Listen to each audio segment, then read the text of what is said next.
Welcome to a new episode of History of Revolution. How are you? Today, we're starting a deep dive into, well, an organization that maybe didn't last that long, but boy, did it shake things up. We're talking about the International Working Men's Association. You probably know it as the First International, founded back in London, September 28, 1864. It's a really pivotal moment. The sources we're looking at, they paint this as more than just, a meeting. It's like a crucible. This is where these radical ideas started getting hammered into actual scientific theory, into real organizational practice. Right. So our mission for you today, listening in, is to get past just the names and dates. We really need to unpack the material conditions, what was actually happening that made this organization necessary, and then trace how those practical needs fueled these huge theoretical debates that honestly are still relevant now. And we're definitely looking at this through a Marxist lens, class struggle, historical materialism. That's our framework. Okay, so who are they trying to unite? The IWA wanted to bring all these different left-wing groups together, right? Our sources mentioned trade unionists, socialists, communists, anarchists, French Proudhonists, English Owenites. Quite a mix, all based on this idea of the working class struggle. Sounds like trying to herd cats, maybe? Diverse revolutionary cats, as you put it.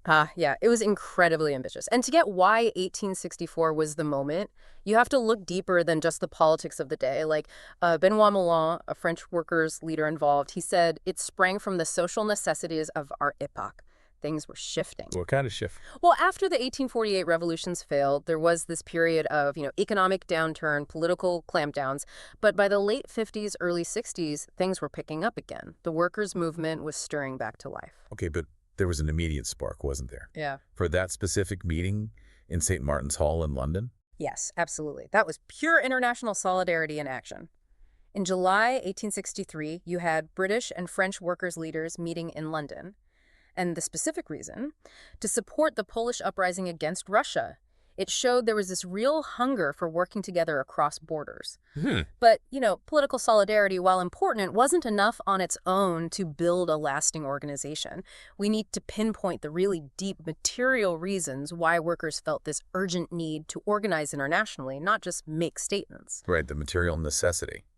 Conditions that kind of forced workers everywhere to see they were in the same boat. And our sources point to one massive global event as being key here, the epoch-making event, they call it. That would be the American Civil War, raging from 1861 to 65. Karl really highlighted this. He saw the war as pushing the working class movement into a new phase, not just because of the politics, the fight against slavery, but because of the direct, painful economic hit it dealt to workers in Europe. The cotton trade, right. Yeah. That got completely disrupted.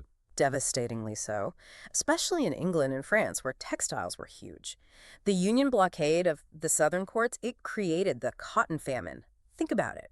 English cotton imports just collapsed. Over £1 billion in 1860, down to just over 300 million by 1862. That meant massive unemployment, wages slashed, real suffering for workers who depended on that American cotton. So workers are getting hammered by this global crisis they didn't cause, but it makes it crystal clear their lives are tied to these big international forces. Exactly. Marx put it brilliantly in the intro to Capital.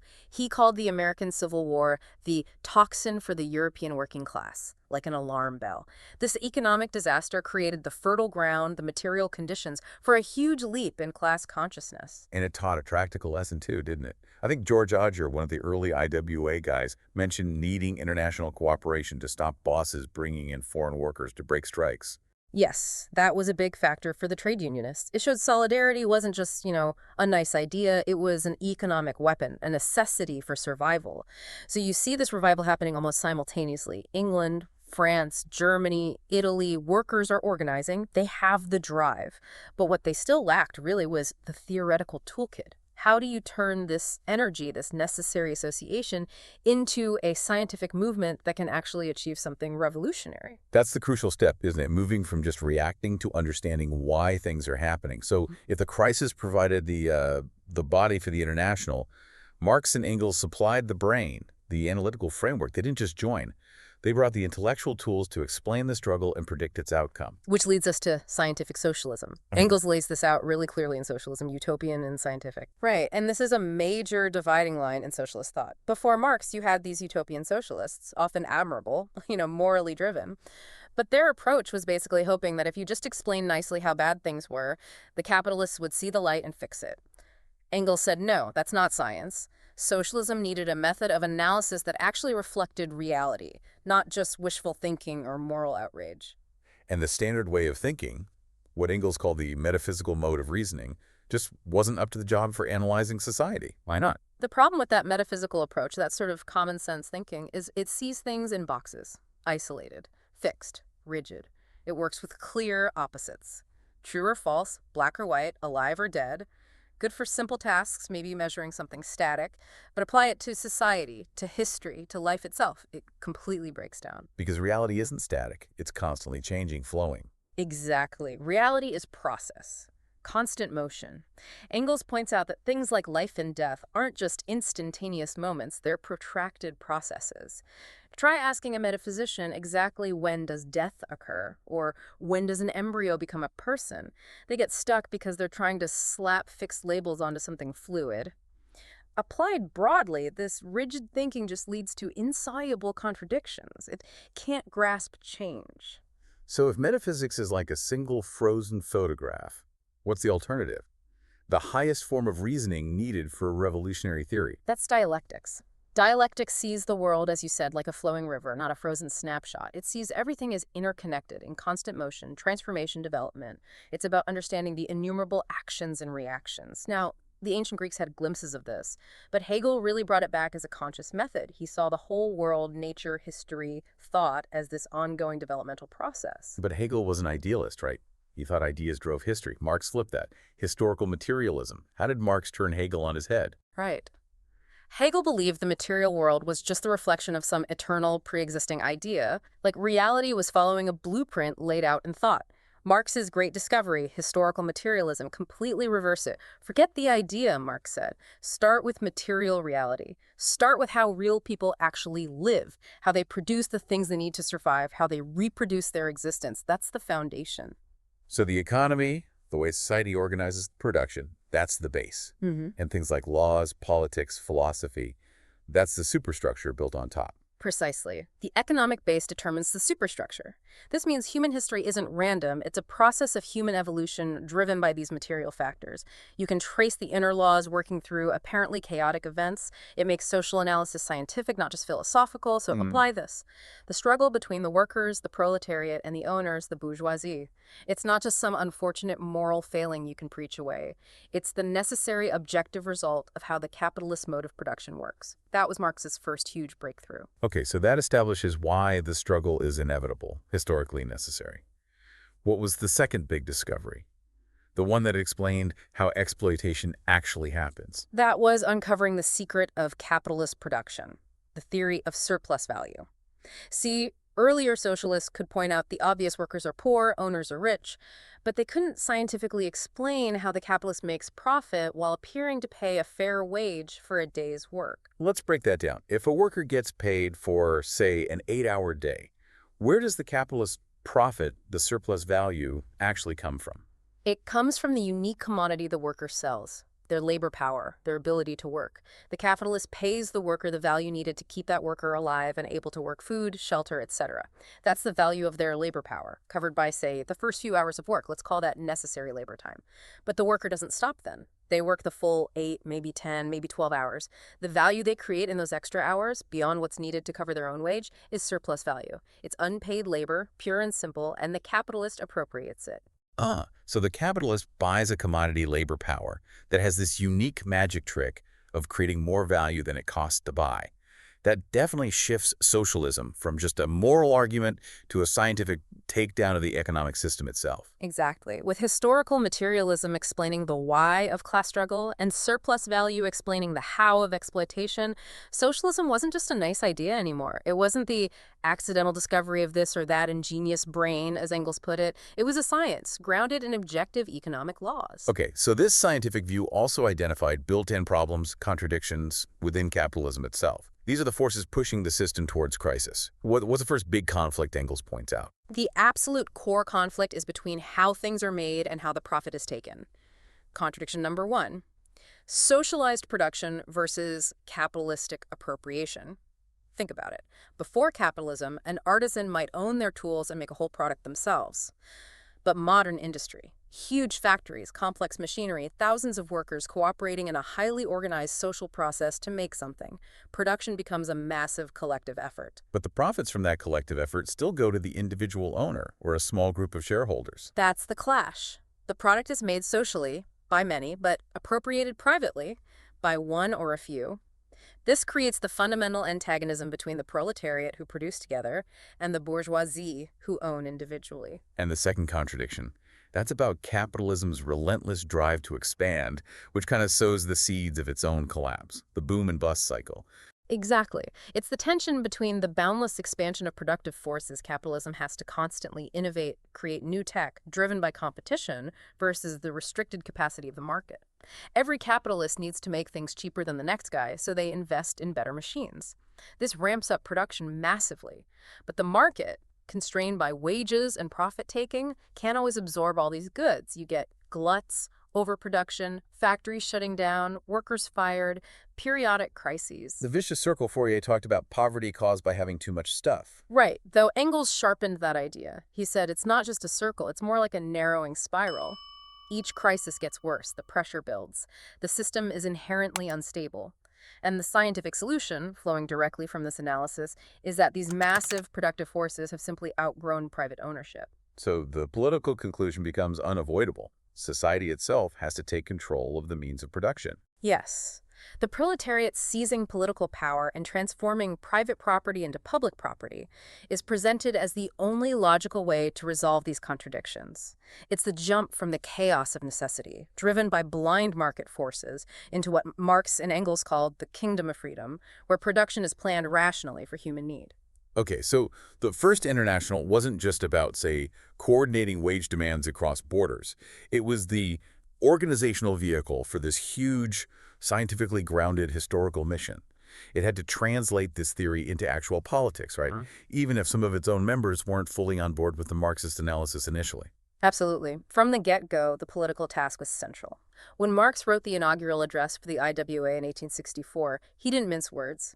He stated point blank that the great duty of the working class was the conquest of political power.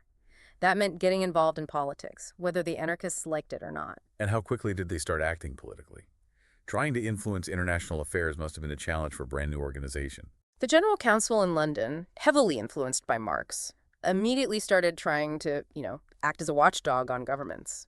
Exposing secret diplomacy, opposing wars they saw as driven by ruling class interests, predatory wars that wasted workers' lives and resources. The most dramatic example is probably during the Franco-Prussian War, which kicked off in 1870. The war between France and Germany, Napoleon III versus Bismarck. What stand did the IWA take? Well, initially, the General Council Marx wrote the manifesto, condemned it as a dynastic war started by Napoleon III, defensive from the German side at first. But the crucial intervention came after France lost, after Napoleon III was captured. Prussia, now Germany, wanted to annex Alsace-Lorraine. The General Council issued a second manifesto, fiercely protesting this annexation. Wow, that's bold. Protesting a war of conquest while it's still popular in the winning country. It was revolutionary internationalism. The manifesto specifically warned German workers not to let a war of defense turn into a war against the French people. And this wasn't just talk, it had real teeth. German Social Democrats, August Bebel and Wilhelm Liebknecht, who were aligned with the International's principles, actually got arrested for opposing the annexation in the Reichstag. It showed that taking these political stands had serious consequences. So, facing this kind of resistance, this state suppression, must have really driven home the point that just fighting bosses over wages wasn't enough. It absolutely reinforced that core conviction. To overcome the collective power of the propertied classes, the working class couldn't just rely on unions. It had to organize itself politically as a distinct political party. This idea wasn't just floated, it was formally adopted at the London Conference in 1871. What did that resolution actually say? It declared that the working class must form its own political party, separate from and opposed to all the existing parties created by the ruling classes. This later became Article 7A in the IWA's official rules. The whole early experience screamed, economic liberation requires political power first. You need to conquer the state to achieve that kingdom of freedom. And this idea, this political necessity, got its most intense real-world test just months later, didn't it? With the Paris Commune in 1871. Our sources call it the most significant event for the IWA. After France lost the war, Paris workers basically took over the city. The Commune was world-shaking. Now, the IWA as an organization didn't plan it, but its members were right in the thick of it. About a third of the elected Commune Council were IWA members, people like Varlin, Milan, Leo Frankel, and Marx instantly saw its huge importance. He called it the first time in history the working class had actually shown what the dictatorship of the proletariat would look like in practice. The political form needed to achieve economic freedom. So the Commune was like a living laboratory for a workers' state. What was the absolute biggest lesson Marx took from watching it? He wrote about it in the Civil War in France. It fundamentally changed the game plan regarding the state. Marx's huge conclusion was, the working class can't just take over the existing state machinery, the bureaucracy, the army, the courts, and use it for their own ends. That machine is built to serve capital. It has to be smashed, destroyed, and replaced with something entirely new, built by the workers themselves. That's a radical departure. A lot of later movements seem to forget that part. Indeed. It makes clear that revolution isn't just swapping out the people at the top. It's about changing the entire structure of power. And the Commune showed what that new structure could be. Tell us about that structure. How is this worker state different from the old parliamentary state? It was radically democratic, designed for action. The Commune wasn't meant to be just a talking shop like Parliament. It was a working body, both legislative and executive at the same time. Its very first act. Abolish the standing army, the professional soldiers loyal to the old regime. Replace it with the armed people, the National Guard, basically a citizen's militia. And what about the problem of bureaucrats becoming a new elite, unaccountable? Revolutionary solution. All officials, police chiefs, judges, administrators were elected. They were responsible to the people who elected them. And crucially, they could be recalled, fired immediately if they didn't do their job properly. Plus, to stop people seeking office for personal gain, everyone involved in public service was paid the average workman's wage. No fat salaries, no special privileges.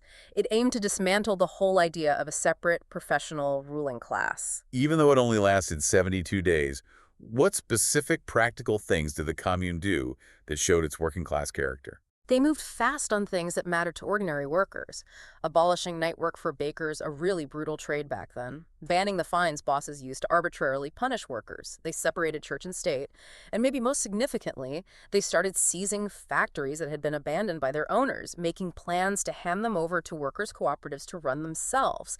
You see the beginnings of a socialist economy there. So that's the potential, the success in terms of vision. But ultimately, it failed. It was crushed. From that Marxist centralist perspective, what were the fatal mistakes? The biggest failure was indecision and a lack of centralized, decisive action against the counter-revolution gathering scheme under TA at Versailles, just outside Paris. There was debate, hesitation. Some, like Duval, argued passionately, march on Versailles now while TA is weak. But the leadership, influenced by other ideas, voted that down. They did. And this is where non-Marxist influences, particularly Proudhonism, with its emphasis on local autonomy and suspicion of central authority, really hurt them. They got bogged down in sort of municipal legalities, holding elections in Paris, proving their legitimacy there, instead of recognizing the immediate military threat and moving to crush the counter-revolution nationally. That delay gave TA the breathing room he needed to rebuild the army. And the result was the horrific, bloody week where the Commune was drowned in blood. The Commune showed the form of workers' power, but its defeat underlined the absolute need for centralism and revolutionary determination to hold on to it. And those hard lessons from the Commune: smash the state, act decisively, centralize. They must have sharpened the internal conflicts within the International itself. Which brings us squarely to the big showdown: Marx versus Bakunin. The Marxists versus the anarchists. Absolutely. This was the fundamental battle over the future direction of the movement, and it really revolved around the question of political power and the state. Bakunin was this, larger-than-life figure, very charismatic, huge influence, especially in Italy, Spain, parts of Switzerland. And in 1868, he sets up this group, the Alliance of Socialist Democracy. Now, here's the kicker. It operated as a secret society inside the IWA. Whoa, hold on. a secret group within the main organization. That sounds inherently factional, designed to undermine the official structures. That's exactly how Marx and the General Council saw it. It wasn't just a different opinion, it was seen as a conspiracy, a parallel command structure aiming to hijack the International. Marx suspected, probably rightly, that Bakunin's real goal, despite all the anti-authoritarian rhetoric, was to bring the entire workers' movement under his own personal secret control. But beyond the organizational maneuvering, there was a core ideological clash, right? Even down to the words they used. Oh, definitely. The language dispute was critical. Bakunin's alliance talked about achieving the political, economic, and social equalization of classes, égalisation des classes. Marx and the General Council attacked this fiercely. They said, look, equalization of classes is logically impossible. Worse, it sounds like those bourgeois socialists who just want to smooth the edges off capitalism, maybe make workers slightly better off, but keep the fundamental system of exploitation intact. So if Bakunin wanted to equalize classes, what was the Marxist goal, the IWA's official goal? The goal, rooted in historical materialism, was the abolition of classes, abolition des classes, get rid of classes altogether. Right. It wasn't just playing with words. It's the difference between tweaking the system and overthrowing it. Equalization leaves the worker-capitalist antagonism in place. Abolition removes it, paving the way for that classless society, the kingdom of freedom. Okay, so after Bakunin and his followers were eventually kicked out, they held their own Congress at St. Emir in 1872 and laid out their anarchist program more formally. What was the gist? It was pure political abstentionism, codified. 3 main points, basically. 1, the absolute first job of the proletariat is the destruction of all political power. No compromise, no participation, just smash the state immediately. 2, reject any kind of temporary revolutionary government, like the dictatorship of the proletariat Marx talked about based on the commune. They saw that as just another trick, a further deception.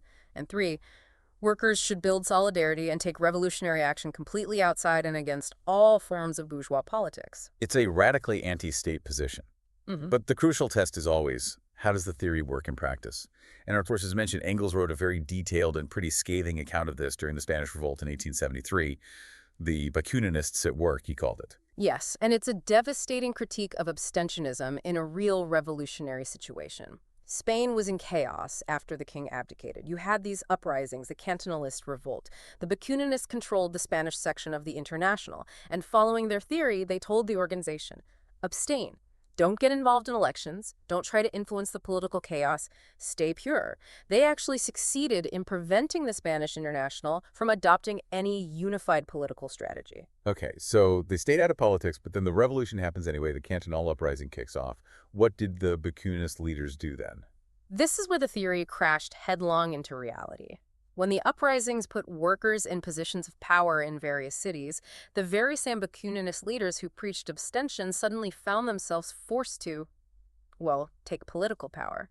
Despite condemning all government, they ended up joining these provisional revolutionary committees, these juntas, in places where they had influence. Can you give a concrete example? Alcoy is a classic case. The Bakuninists were really strong there. Uprising happens. And who joins the local revolutionary government? The Committee of Public Safety. Severino Albarracin, a top Bakuninist leader. It was a complete contradiction. They rejected political power in theory, only to desperately improvise fragmented local political power during the revolution because events forced their hand. What about the general strike? That was supposed to be the anarchists' big weapon, right? How did that fare against the state? It fizzled out, basically. In Barcelona, the biggest industrial center, the Bakuninist leadership called for a general strike. But the workers were confused.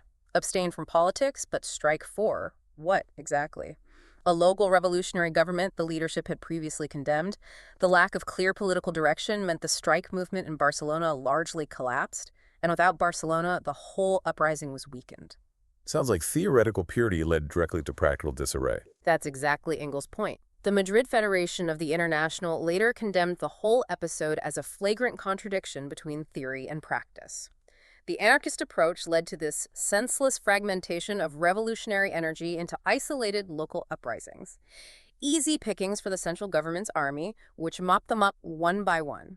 Engels concluded that the Bakuninists had essentially destroyed the International's influence in Spain by sticking to an unworkable theory when disciplined, coordinated political action was desperately needed. So that internal fight, clarified by the Commune and the Spanish disaster, really sealed the fate of the First International. What was the final organizational break? The Hague Congress in September 1872 was the breaking point. It was the biggest Congress they ever had. The Marxist faction won the key votes. They formally adopted Article 7A, the resolution stating the working class must form its own political party. That became official IWA policy. And for Bakunin himself. He and his main associate, James Guillaume, were expelled. A commission report found they'd been running the secret alliance within the IWA and had used fraudulent means to try and undermine the General Council. And then came that rather surprising move, suggested by Engels, shifting the headquarters. Yes, the Congress voted to move the General Council from London all the way to New York City. This was purely tactical. London was becoming impossible with all the faction fighting. Moving it to New York was basically a way to put it on ice, to prevent it falling into the hands of the anarchists or the blanquists. Another faction, Marx worried, would lead it into reckless adventures. It was like choosing to gently dissolve it on their own terms rather than letting rivals capture and distort its legacy. But stranded in New York, cut off from the main European movements, it couldn't really function, could it? No, it faded pretty quickly. By 1874, Engels himself wrote that the old International, in that form, had done its job.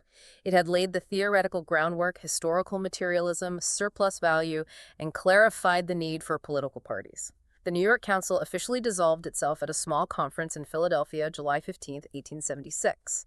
They recognized the old structure was obsolete. So despite its relatively short life and turbulent end, what's the lasting legacy? What did the First International actually achieve? It fundamentally shifted the terrain. It established the core principles of scientific socialism. It showed, through the Commune, that the goal wasn't just to take over the old state, but to smash it and build something new. And the fight with Bakunin hammered home the absolute necessity of political organization, of a workers' party, to translate class struggle into revolutionary victory. It proved that the next step had to be building those mass national socialist parties. And the Second International, founded in 1889, explicitly saw itself as the successor, didn't it? Wilhelm Liebknecht called the offspring of the IWA. Exactly. The First International built the theoretical and political foundations upon which later mass movements were constructed. It did the essential groundwork. Which leads us to a fascinating final thought from Engels. He was reflecting his 1892, thinking about Germany. He noted Germany was home to classical philosophy, to dialectics, and it was the starting point for the first big bourgeois upheaval, the Reformation. And he wondered, could Germany also be the place for the first great victory of the European proletariat? It's a powerful idea that maybe where the theory is strongest, the potential for revolutionary action is greatest.